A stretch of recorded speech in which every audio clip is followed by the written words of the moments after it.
Cerita ini agak berbeda dari sebelumnya, bahwa sudut pandang utama dari cerita ini adalah 8 pendaki wanita yang menaklukkan puncak Gunung Lenin yang letaknya berada di antara Kirgistan dan Tajikistan. Namun naasnya mereka semua wanita-wanita berdelapan ini mengalami hal buruk hingga kematian perlahan menjemput mereka satu persatu. Tanpa bisa diselamatkan, bahkan tidak mungkin menyelamatkan mereka. Saat detik-detik kematian mereka tetap berkomunikasi lewat radio dengan base camp. Apa yang mereka katakan saat itu kalau mereka tahu kalau 15 menit kemudian mereka akan mati. There's 2 of us left. We can't go on anymore. In 15 to 20 minutes, we'll be dead. Nah, itulah salah satu obrolan mereka kepada tim penyelamat sebelum mereka mati dalam 15 menit kemudian. Maka dari itu kita hanya akan menampilkan percakapan mereka lewat radio. Jadi aku harap kalian bisa mendengarkan dan memahami obrolan mereka. Yuk, kita mulai.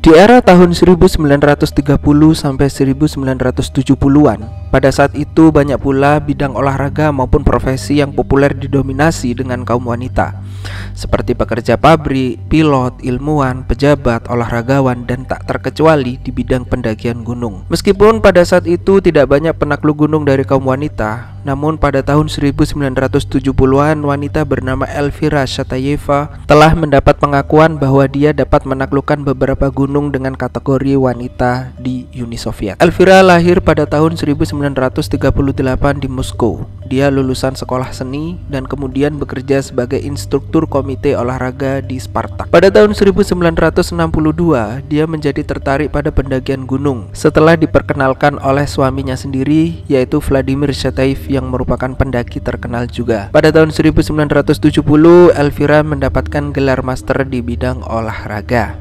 Setahun setelahnya, pada tahun 1971, Elvira Shatayeva bergabung dengan komunitas pendaki gunung yang mana pada saat itu dia mempunyai ide untuk menaklukkan puncak Gunung Lenin dengan beranggotakan semua wanita di dalamnya tanpa seorang pria sekalipun. Gunung ini mempunyai tinggi 7.134 meter di atas permukaan laut atau 23.400 kaki. Gunung ini merupakan gunung dengan kategori gunung tertinggi dan termasuk dalam zona adaptasi menuju maksimal manusia bisa bernafas, yang artinya setelah menghabiskan 6 atau 7 hari di ketinggian, organ vital manusia sudah tak dapat memasok oksigen yang cukup, yang mengakibatkan disfungsi secara perlahan dan menurunnya daya tahan tubuh. Setahun setelahnya, pada tahun 1972, sebagai percobaan sebelum mendaki Gunung Lenin, dia bergabung dengan 2 orang wanita, yaitu Galena Rozelska dan Ilisia Muhammadova, untuk menaklukkan puncak Gunung Korzhanevskaya yang merupakan gunung dengan ketinggian yang hampir sama dengan Lenin, yaitu 23.000 kaki. Setahun setelahnya pula, 1973, Elvira memimpin pendakian di Gunung Ushba yang terletak di Georgia dengan hanya beranggotakan wanita saja. Gunung Ushba mempunyai puncak ganda dengan ketinggian yang sama. Singkat cerita, setelah mencapai puncak pertama, mereka turun dengan jalur rute yang berbeda dengan rute awal berangkat, sekaligus menaklukkan puncak yang kedua. Setelah berhasil mendaki dengan selamat hingga turun, Elvira merasa percaya diri akan bisa menaklukkan puncak Gunung Lenin dengan beranggotakan semua wanita, alias tanpa seorang laki-laki dalam pendakian tersebut. Dan dia memastikan dengan kesombongannya bahwa dia dan anggota lainnya bisa menaklukkannya tanpa seorang pria, dan sebisa mungkin tak butuh bantuan dari mereka, karena sejatinya dia ingin menunjukkan wanita juga bisa mandiri seperti pria. Berikut pernyataan dari Elvira. Overcoming the physical barrier is one of the main goals of our experimental ascent, and the remarks of the skeptics that women cannot survive a single day without an incident occurring sounded like a warning. Perhaps there may occasionally be some truth to that. Pada intinya, dia ingin memecahkan atas feminisme terhadap wanita tentang dugaan skeptis akan wanita yang tak dapat bertahan dan selalu bergantung pada seorang pria. Sebenarnya pendakian ini adalah untuk eksperimental mereka bahwa pernyataan dalam hal dugaan tersebut tidak benar. Pada tahun 1974, Elvira menganggap bahwa Gunung Lenin adalah gunung yang tidak berbahaya karena dalam 45 tahun terakhir tidak ada satupun pendaki yang meninggal di atasnya. Namun setelah pernyataan tersebut di tahun tahun yang sama, gunung yang dianggapnya tenang dan tidak berbahaya, pada tanggal 25 Juli, longsoran salju menewaskan John Gary Yulin, seorang pendaki yang berasal dari Amerika. Dia menjadi kabar buruk yang pertama bagi Gunung Lenin. Namun tak berhenti di situ, di awal Agustus gunung tersebut membuat kabar kejutan lagi yang menewaskan seorang wanita dari Swiss yang bernama Eva Eisenschmidt. Pada awal Agustus pula, Elvira merencanakan pendakian Gunung Lenin ini bersama anggota wanita lainnya yang direncanakan sejak 10 Juli 1974. Mereka berkumpul di salah satu kota yang berada di Kyrgyzstan. Berikut adalah anggota mereka: Ilziar Mohamedova, Nina Fazilyeva, Valentina Fadayeva, Irina Lyubimtseva, Galina Perekhyoduk, Tatiana Berdasheva, Lidmila Manjarova, dan termasuk pula Elvira Shatayeva. Bahkan saat di base camp sebelum keberangkatan, Elvira dan kawan-kawan mendirikan tenda agak jauh dari tim pendaki laki-laki karena dikhawatirkan mereka masuk dalam tim dan ikut mendaki bersama. Suami Elvira, Vladimir Shatayev, hadir dalam camp tersebut untuk menyaksikan istrinya dan anggota yang bersiap-siap untuk pemberangkatan, dan meminta Elvira untuk tidak memaksakan diri jika terjadi hal buruk. Pada awal bulan Agustus, tepatnya tanggal 1, mereka sudah mulai berangkat dan perjalanan dalam pendakian terasa aman dan tak ada masalah. Keesokan harinya, pada tanggal 2 Agustus, Elvira dan tim mengirimkan pesan melalui radio. Around 1 hour left before we reach the ridge. Everything is okay. The weather is good, the wind is mild, and the way is easy. Everyone is feeling well. So far, everything is so good that we're even disappointed in the route. Pada saat itu ada tim pria di rute yang sama saat pendakian, yaitu Vitali Abelakov, yang mana Elvira dan tim menyuruh tim pria itu untuk menunggu berhenti sebentar agar tim wanita bisa mendahului mereka dalam beberapa saat, dan menolak untuk mendapat bantuan dari mereka, mengingat tujuan utama mereka adalah untuk mandiri tanpa bantuan dari pihak luar manapun, khususnya kaum laki-laki. Keesokan harinya pada 3 Agustus pada jam 8 pagi, Elvira dan tim berhenti dan mendirikan tenda untuk beristirahat di ketinggian tertentu, dan mereka berencana untuk menuju puncak pada keesokan harinya. Para wanita ini bertekad dalam usaha mereka, tapi sepertinya gunung tidak membiarkan ditaklukkan puncaknya dengan begitu mudah. Pada tanggal 4 Agustus, sekitar jam 5 sore, Elvira melaporkan melalui radio. The weather is getting worse. It's snowing. That's good. It will cover the tracks so that no one accuses us of following tracks. Dari sini cerita hanya melalui percakapan mereka dari radio bahwa kejadian tragedi ini baru saja dimulai. Pada tanggal 5 Agustus, para wanita berhasil mencapai puncak pada jam 5 sore. Elvira melaporkan melalui radio. We're on the summit. Lalu orang-orang di base camp menjawab dengan ucapan congratulations atau selamat atas keberhasilan kalian dan berharap untuk segera turun. Namun saat mereka akan turun, Gunung Lenin tak membiarkannya begitu mudah untuk menuruninya. Dalam percakapannya, Visibility is poor, 20 to 30 meters. We're unsure of the direction of descent. We've decided to put up tents, set them up in tandem, hoping to discern the descent path once the weather improves. Base camp. I agree with your decision. If there is zero visibility, then it's best to wait it out, and perhaps even spend the night on the summit if possible. The conditions are bearable, though the weather isn't kind. Visibility is 0. It's always windy here, just as we were told. Don't think we'll freeze. Hopefully the night won't be too challenging. We're feeling well. It is indeed cold and unpleasant at the summit. It's possible that the wind will continue unabated, might even grow stronger. Try to wake up early and find the descent path, and if possible, start the descent immediately. Good night and good luck. tanggal 6 pukul 10 pagi. The weather hasn't changed at all. There's no visibility. We got up at 7 a.m. and have been monitoring the weather constantly, waiting for a glimpse of anything through the fog to find our way for the descent. It's 10 o'clock now, and there is nothing. No improvement. Visibility is still poor, about 20 meters. What will the base camp recommend? Abelakov. Let's talk at 1 p.m. Have a snack in the meantime. Jam 1 siang. No change. Nothing's cleared up.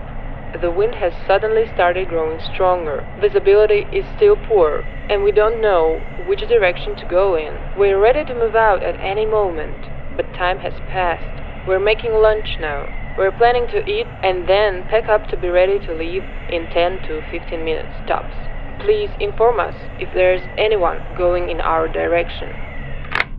The worsening weather is noticeable on the ridge and below. Individual climbers are going up today, but looks like reaching the summit won't be possible. If anyone has left their bivouac shelters, they will likely return because of the weather. So, which direction do we go in if facing the obelisk? Face the obelisk and start descending to your left.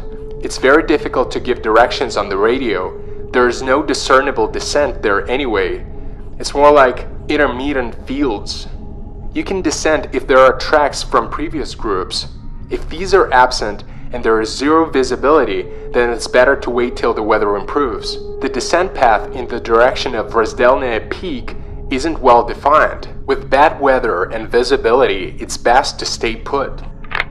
We'll discuss it and come to a decision. Tanggal 6 jam 5 sore. No improvement in the weather. It's only getting worse and worse. We're fed up with being here. It's so cold. We would like to leave the summit. We've already lost all hope of any improvement in visibility. We just want to start the descent if possible. The wind is very, very strong. Before descending, we'll listen to you. What do you think of our plan? And now, please invite a doctor to the comms. We have a question. We need his consultation. What's the matter? What sort of consultation do you need? One of our teammates is sick. For about a day, she's been throwing up after meals. We suspect it might be her liver. I think it's the beginning of pneumonia. The group should descend immediately. We're in such a situation that we don't know how to distribute our medicine. Another teammate of ours is not feeling well. I'm issuing a reprimand for not reporting the sickness of a teammate sooner. You will comply with the doctor's orders, give her an injection, and immediately start your descent via the Lipkin route. Understood. Okay, we will do the injections, pack our tents, and start descending in 15 minutes. As far as the reprimand is concerned, I'd prefer to receive it at base, not at the summit. Lalu para wanita ini mulai penurunan pada esok harinya pada tanggal 7 Agustus. Yesterday at 11 p.m., Irina Lubimtseva tragically died during the descent. 15 menit setelah mendengar kabar ini, tim penyelamat dari pihak Uni Soviet meninggalkan base camp untuk membantu mencari mereka. Tim penyelamat dari berbagai negara, yaitu Inggris, Austria, Prancis juga berangkat. Mereka berhasil menghubungi tim pendaki dari Jepang yang dekat dengan puncak. Semuanya berangkat untuk memberikan bantuan, namun badai salju memblokir semua jalan untuk menemukan dan menyelamatkannya. Dan ini menjadi misi yang sangat mustahil mengingat bahwa ada gempa bumi saat itu 3 kali dalam sebulan. Pada 7 Agustus jam 2 siang. We've got 2 dead, Vasilieva and Fateva. Belongings have been blown away. 3 sleeping bags left for 5 people. We are very cold. 4 of us have extremely frostbitten hands. Continue the descent. Keep your courage. If you cannot walk, try to move around. Always keep yourselves in motion. Please contact us every hour if possible. Jam 3.15. We're very cold. We cannot dig ourselves in. Nothing to dig with. Backpacks have been blown away. Jam 5 sore.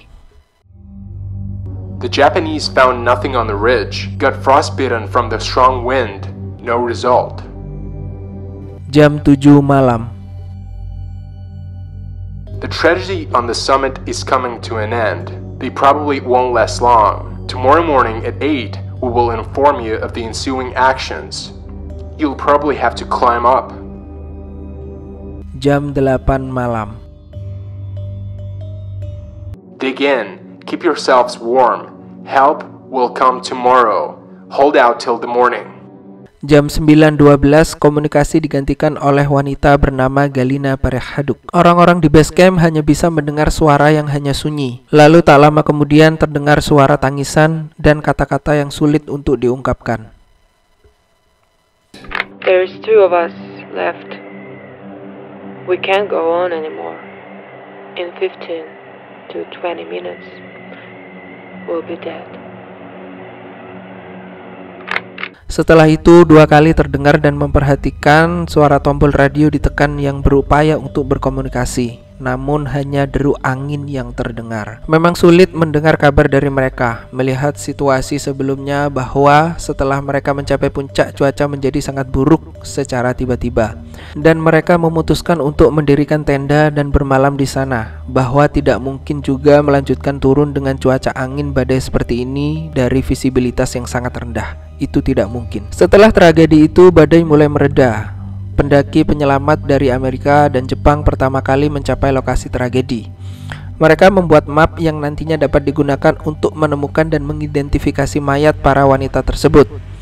Penyelamat ini melaporkan hanya ditemukan 7 mayat dan mengatakan bahwa wanita ke-8 menghilang. Ini memungkinkan bahwa wanita ke-8 ada secercah harapan untuk hidup, meskipun banyak yang mengira hal itu tidak mungkin terjadi. Penyelamat lalu memberikan tanda bendera untuk menandai lokasi tragedi dan kembali ke base camp untuk menceritakan semuanya. Setelah tim penyelamat kembali ke tempat tragedi, ternyata wanita ke-8 yang tadinya dikira hidup ditemukan jasadnya tertindih oleh jasad lainnya yang tak terlihat oleh penyelamat sebelumnya. Para penyelamat ini awalnya tak bisa membawa jasad mereka turun, mengingat hal itu sulit dilakukan dan memiliki resiko yang besar. Lagi pula tidak banyak yang mau mengambil resiko hanya demi orang yang sudah meninggal. Namun kerabat dari korban memohon agar jasad mereka bisa dikembalikan atau dibawa turun. Dan sebagai pendaki sejati, mereka merasa tidak enak pula untuk meninggalkan jasad-jasad wanita muda di gunung itu selamanya. Setahun setelahnya, suami dari Elvira Shatayeva meminta izin untuk membawa jenazah korban kembali, dan Dewan dari Uni Soviet memahami dan mengizinkannya. Secara terkejut, banyak partisipan yang mengikuti misi ini dari kalangan pendaki pemula maupun dari mancanegara yang turut membantu membawa kembali jasad-jasad korban ini atas kemauan mereka sendiri. Dan dalam partisipan itu juga ada 2 wanita yang terinspirasi melakukan penyelamatan. Penyelamatan ini berlangsung selama 14 hari dan mereka dimakamkan di kaki puncak Lenin, tepatnya di base camp lapangan Attawis. Dalam pidato suami dari Elvira mengatakan bahwa pegunungan bukanlah tentang kekuatan antara pria maupun wanita. Gunung tak memandang siapapun yang melawannya, karena sejatinya bukan wanita versus pria, melainkan manusia versus alam itu sendiri. Jangan terlalu meremehkan alam, karena sampai kapanpun manusia tak akan bisa melebihi kekuatannya. Insiden ini menjadi tragedi paling mengerikan dalam sejarah pendakian gunung, dan akan selalu tercatat sampai kapanpun sebagai sejarah yang takkan terlupakan. Nah, itulah kisah dari 8 wanita yang mana mereka sebenarnya ingin memecahkan rekor untuk pendakian gunung pertama dengan beranggotakan wanita semua di dalamnya. Hal itu memang terjadi dan mereka berhasil mencapai puncak, namun saat turun mereka dikenang dalam sejarah hanya nama tanpa jasadnya yang masih hidup saat itu. Pesan dari kisah cerita kali ini sudah tertuang dalam pidato suami Elvira Shatayeva,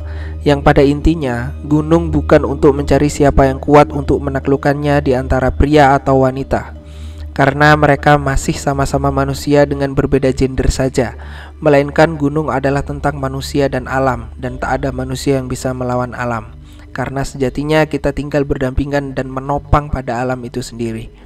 Oke guys, sekian dulu kisah cerita tragis ini. Pelajarannya semoga kita tetap waspada dan memikirkan berkali-kali dalam kasus yang berakibat fatal, apalagi menyangkut dengan nyawa. Kita ketemu lagi di next video dengan cerita tragedi lainnya. Jangan lupa subscribe, tinggalkan jejak di kolom komentar, dan bye.